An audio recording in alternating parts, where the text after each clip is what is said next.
अमीर वर्सेस गरीब बेटी की गोद भराई ड्रेस। देखिए जी, हमारी बेटी की गोद भराई के फंक्शन के लिए क्या बढ़िया साज सजावट की है उसके ससुराल वालों ने, और आप नीता के उस गरीब ससुराल जाने को कह रहे थे। वहां सभी लोग सज धज कर महंगे महंगे तोहफे लेकर आए थे, लेकिन कुछ ही देर में जब कुमुद की बेटी सुहानी बाहर आती है तो उसकी ड्रेस देखकर सभी की आंखें फटी की फटी रह जाती है।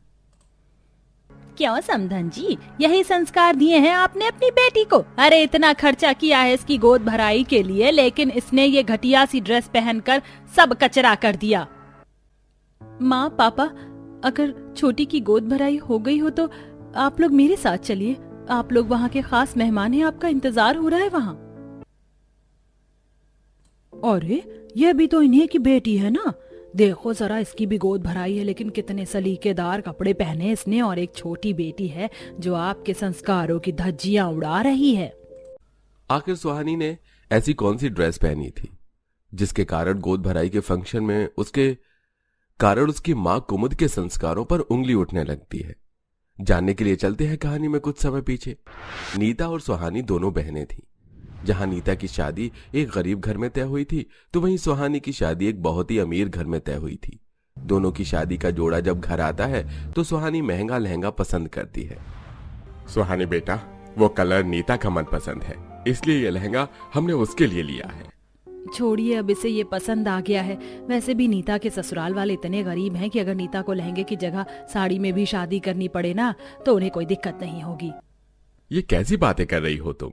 सही तो कह रही हूँ। और सुहानी जिस घर में जा रही, वो लोग बहुत अमीर हैं, तो सुहानी को उसी हिसाब से शादी का जोड़ा पहनना होगा, तो उसके लिए ये महंगा वाला ही ठीक है। कुमुद, बेटियों के अमीर गरीब ससुराल को लेकर कम से कम अपनी बेटियों में तो भेदभाव मत करो। माँ पापा, आप लोग इतना क्यों सोच रहे हैं? वैसे भी मुझे सिलाई आती है, तो मैंने सोचा था मैं अपना लहंगा खुद सिलूंगी, लेकिन अब आप लोग ले आए तो बढ़िया है, और ये लहंगा भी तो कितना अच्छा है। कुछ समय बाद ही दोनों बेटियों की शादी हो जाती है। दोनों का ससुराल एक दूसरे के ही पड़ोस में था। जहां सुहानी के स्वागत के लिए उसके अमीर ससुराल वाले ढोल नगाड़े और आतिशबाजी कर रहे थे, तो वहीं दूसरी ओर पूरे रीति रिवाजों के साथ नीता का गृह प्रवेश होता है। बहू, हम गरीब तेरी बहन के ससुराल वालों की तरह तेरा भव्य स्वागत तो नहीं कर पाए, लेकिन परंपरा अनुसार जैसे स्वागत हो सकता था वैसे ही करने की कोशिश की है।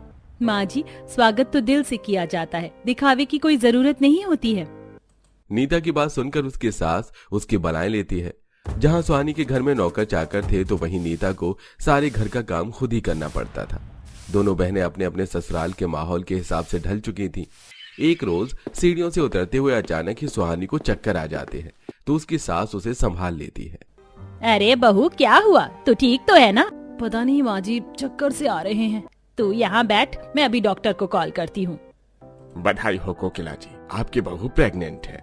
सच में? भगवान तुझे लंबी उम्र दे बहू, मैं अभी ये खुशखबरी तेरे मायके पहुँचाती हूँ। उधर कुमुद घर की सफाई कर रही होती है, तभी उसका फोन बजता है, जो कि उसकी बड़ी बेटी नीता का होता है। हेलो माँ, कैसी हैं आप? पापा कैसे हैं? वैसे ही हैं जैसे तेरी शादी से पहले थे। अरे 5-6 महीनों में भला क्या बदलाव आएगा? तू ये बता, फोन क्यों किया? माँ, आप नानी बनने वाली हैं, मैं प्रेग्नेंट हूँ। बहुत बहुत बधाई हो बेटी, मैं अभी तेरे पापा को जाकर बताती हूँ। नीता की बात आगे सुने बिना ही कुमुद फोन रख देती है और सुहानी को कॉल लगाती है, लेकिन उसका कॉल नहीं लगता। अगले दिन कुमुद के घर के सामने एक गाड़ी रुकती है, जिसमें से नौकर कई तरह की मिठाई के थाल लेकर निकलते हैं। अरे, आप लोग कौन हैं? हम आपकी बेटी सुहानी के ससुराल से आए हैं। बहू रानी माँ बनने वाली हैं, जिसकी खुशी में मालकिन ने मिठाइयाँ यहाँ भिजवाई हैं। अरे वाह, अमीर लोगों के खुशखबरी देने का तरीका तो बहुत बढ़िया। एक आपकी वो गरीब बेटी, उसने बस फोन पर खुशखबरी सुना दी, और देखिए सुहानी के ससुराल वालों ने कैसे भर भर के मिठाइयाँ भिजवाई हैं। कुमुद खुशी खुशी सभी मिठाइयों को घर के अंदर रखवा लेती है। एक रोज कुमुद सुहानी को फोन करके कहती है, बेटी देख, ऐसे समय में तुझे ज्यादा काम नहीं करना। ज्यादा काम? अरे माँ, यहाँ इतने नौकर चाकर हैं, भला मुझे काम करने की क्या जरूरत? मैं तो बस ऑनलाइन शॉपिंग करती हूँ और जो मन करता है खाती हूँ। हाँ, तेरा अमीर ससुराल है, ठाट बाट ही अलग होंगे। अच्छा माँ, मेरी सहेली का कॉल आ रहा है। अरे पर सुन तो। हेलो सुहानी अपनी माँ की बात सुने बिना ही कॉल कट कर देती है। वहीं नीता के बार बार कॉल करने पर भी कुमुद उसका फोन नहीं उठाती। बहू, तू उदास क्यों है? कुछ नहीं माँ जी, वो माँ का कॉल नहीं लग रहा था। मैं समझ सकती हूँ बहू, तुझे उनसे मिलने का मन करता होगा, लेकिन बहू ऐसी हालत में तेरा घर से बाहर जाना ठीक नहीं है। नीता उदास मन से कपड़े सिलने बैठ जाती है। धीरे धीरे 6 महीने का समय बीत जाता है तो एक सुबह नाश्ता करते हुए सुहानी का पति कहता है, माँ, आपने पंडित जी से गोद भराई की तारीख तो निकलवा ली है ना? हाँ बेटा, और गोद भराई के फंक्शन के कार्ड भी छपवा दिए हैं। खूब धूमधाम से अपनी बहू की गोद भराई करूंगी। माँ जी, गोद भराई तो मेरे लिए बहुत बड़ा दिन है, तो इस दिन के लिए मुझे बहुत खास और डिजाइनर ड्रेस चाहिए।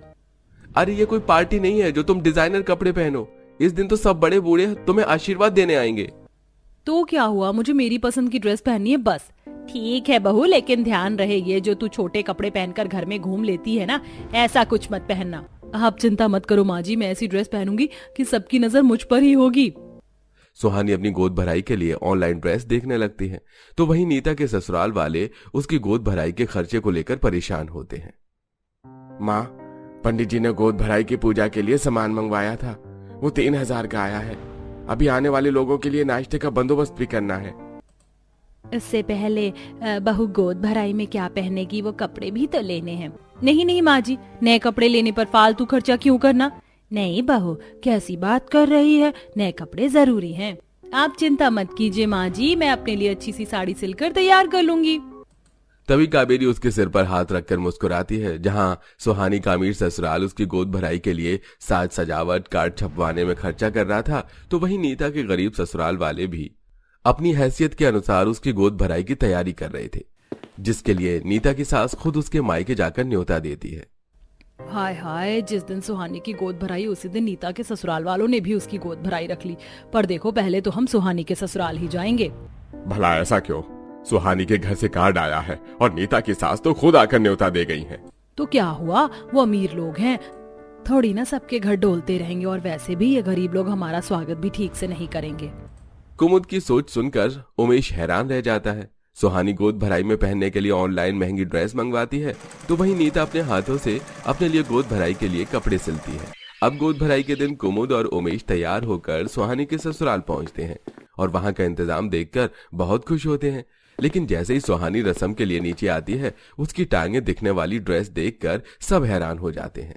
क्यों समधन जी, यही संस्कार दिए हैं आपने अपनी बेटी को? अरे इतना खर्चा किया इसकी गोद भराई के लिए, लेकिन इसने ये घटिया सी ड्रेस पहनकर सब कचरा कर दिया। माँ जी, ये आप क्या कह रही हैं? ये डिजाइनर ड्रेस है। माँ पापा, अगर छोटी की गोद भराई हो गई हो तो आप लोग मेरे साथ चलिए। अरे ये भी तो इन्हीं की बेटी है, देखो जरा, इसकी भी गोद भराई, लेकिन कितने सलीकेदार कपड़े पहने हैं इसने, और एक छोटी बेटी है जो आपके संस्कारों की धज्जियां उड़ा रही है। वहां मौजूद सभी लोग सुहानी की ड्रेस के चलते उसकी माँ के संस्कारों पर उंगली उठाकर उसे शर्मिंदा कर देते हैं। तभी नीता अपने सिर पर ओढ़ा हुआ दुपट्टा निकालकर सुहानी को उड़ाकर उसे पूजा में बिठाती है। माफ कीजिएगा आंटी, सुहानी आपकी भी बहू जैसी है। क्या इस रस्म से पहले आपका फर्ज नहीं बनता उसे तैयार करने का? दूसरे पर उंगली उठाने से पहले आपको खुद को भी देखना चाहिए। कुछ ही देर में सुहानी की गोद भराई की रस्म पूरी होती है, जिसके बाद कुमुद और उमेश नीति के ससुराल जाते हैं, जहां नीति के ससुराल वाले उन दोनों का फूलों से स्वागत करके उन्हें बहुत मान सम्मान देते हैं। आपकी बेटी बहुत ही संस्कारी और सुशील है, इसके कदम पड़ते ही मेरा ये गरीब घर खुशहाल बन गया है। इतना सब कुछ हो जाने के बाद कुमुद रोते हुए नीता को गले लगाकर कहती है, बेटी, मैं तुझे आशीर्वाद देने लायक नहीं हूँ। मैंने हमेशा अमीरी गरीबी को लेकर तुझ में और सुहानी में फर्क किया, लेकिन आज सुहानी के कारण जो शर्मिंदगी महसूस हुई है और यहाँ आकर तेरी वजह से जो सम्मान मिला, उससे मुझे अपने किए पर बहुत पछतावा है। माँ, जो भी हुआ उसमें आपकी कोई गलती नहीं थी, और वैसे भी भले ही आपने मुझ में और सुहानी में भेदभाव किया हो, लेकिन कभी मेरा बुरा तो नहीं चाहा ना। अपनी बेटी का बड़प्पन देखकर वो उसके पैर छूने लगती है। तभी नीता अपनी माँ को गले से लगा लेती है और राजी खुशी उसकी भी गोद भराई की रस्म की जाती है। देवरानी की पतली सब्जी, जेठानी के मोटे पराठे। बस बहुत हो गया, मुझसे नहीं बनने वाला सब्जी रोटी चावल इतने बड़े परिवार के लिए। 10 तरह की सब्जी और रोटी बनाने से तो अच्छा है मैं इन सब्जियों के मोटे मोटे 10 से 20 पराठे बना दूं, जिससे एक ही खाकर ये लोग सेट हो जाए और दोबारा खाने में किसी चीज की मांग ना करें। अब क्या था, गर्मी से परेशान होती कविता फटाफट सब्जियों के मोटे मोटे पराठे बनाकर अपने ससुराल वालों को परोस देती है। ससुराल वाले पराठे देखकर पहले तो बड़ा खुश होते, लेकिन जैसे ही वो मोटे मोटे पराठे खाना शुरू करते हैं, हाय दैया, माँ डाला रे, ये कैसा भारी भरकम पराठा बना दिया है बहू तूने। इसे खाकर तो जो मेरे दांत 80 की उम्र तक नहीं टूटे थे वो आज टूट जाएंगे। क्या हुआ दादी सास, मैंने तो इतने प्यार से आप लोगों के लिए पनीर के पराठे बनाए थे, आपको पसंद नहीं आए क्या? पराठे तो ठीक हैं, पर काफी मोटे हैं। हाँ भाभी, आपने तो सच में बहुत मोटे पराठे बनाए हैं, और मैं तो वैसे भी डाइट पर हूँ, मुझे तो पतली पतली 2 फुलके खानी थी। आप लोग ऐसे क्यों बोल रहे हैं? मैंने बहुत प्यार से आप लोगों के लिए पनीर के पराठे बनाए थे, एक तो खाए कम से कम। मम्मी, आपके मोटे पराठे जब मैं नहीं खा पा रहा हूँ तो दादा दादी कैसे खा पाएंगे?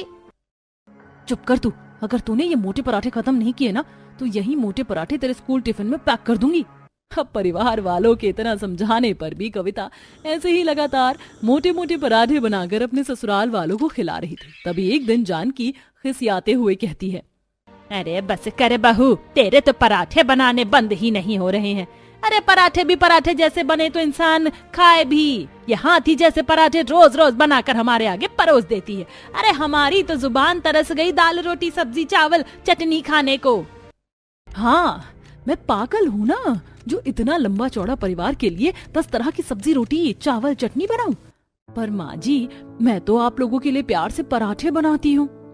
बस करिए भाभी, हमें इतने प्यार की जरूरत नहीं है। बहू, अगर इतने ही प्यार है तो पराठे इंसानों के खाने लायक तो बनाया कर। ये इतने मोटे पराठे तो गाय भैंस भी ना खाएं। अब पूरा परिवार कविता के ऊपर खिसिया ही रहा होता है कि तभी उसके दोनों बच्चे अपने टूटे हुए दांत खून में लपेट कर लेकर रोते हुए स्कूल से घर आते हैं। मम्मी, मम्मी, आपने ये कैसे मोटे पराठे बना कर दिए? आपको पता है मोटे मोटे पराठे खाने से हमारे तो दांत टूट गए। हाँ माँ, मेरे भी दांत टूट गए आपके मोटे पराठे खाकर। बाप रे बाप, बहू अब तो संभल जाओ।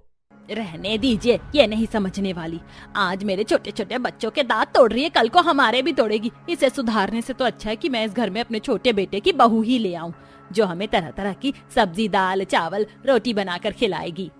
हाँ माँ, अब तो मुझे भी आपके फैसले से कोई ऐतराज नहीं है। मैं भी शादी करने के लिए तैयार हूँ। अब क्या था, जानकी के छोटे बेटे रमेश के हाँ भरते ही जानकी अपने छोटे बेटे की चटमंगनी पर ब्याह कर देती है। आओ बहू रानी, घर के अंदर आओ। हाय रब्बा, इतना बड़ा परिवार, इस परिवार में तो खाना बनाते बनाते मुझे मेरी नानी याद आ जाएगी। भाभी जी कहाँ खो गई, चलिए ना। जी जी। अगले दिन घर का सारा सदस्य डाइनिंग टेबल पर छोटी बहू के पहली रसोई के खाने का इंतजार करते हुए। आज तो छोटी भाभी की पहली रसोई है ना? हाँ, पोती है तो पहली रसोई ही। फिर तो आज कुछ अच्छा खाने में बनेगा। हाँ, मैं भी बस राह तक रही हूँ कि कब छोटी बहू अपनी पहली रसोई के स्वादिष्ट पकवान बनाकर लेकर आएगी। ये लोग क्या कह रहे मीनू? अरे भाई, सब छोटी चाची के खाने का इंतजार कर रहे हैं। आज वो हमें अच्छा अच्छा खाना बनाकर खिलाएंगी ना। अच्छा अच्छा, ऐसा क्या? सारा परिवार नीलम की पहली रसोई के खाने का इंतजार कर रहा होता है। वहीं नीलम रसोई में काम चोरी करते हुए। भैंस की आँख, आज तो मेरी पहली रसोई है और रसोई में कितनी गर्मी हो रही है। इतनी गर्मी में परेशान होके 10 तरह की सब्जी चावल रोटी बनाने से तो अच्छा है मैं एक ही सब्जी में 10 ग्लास पानी डालकर उसे इतनी पतली बना दूं कि सभी का उसी में गुजारा हो जाए।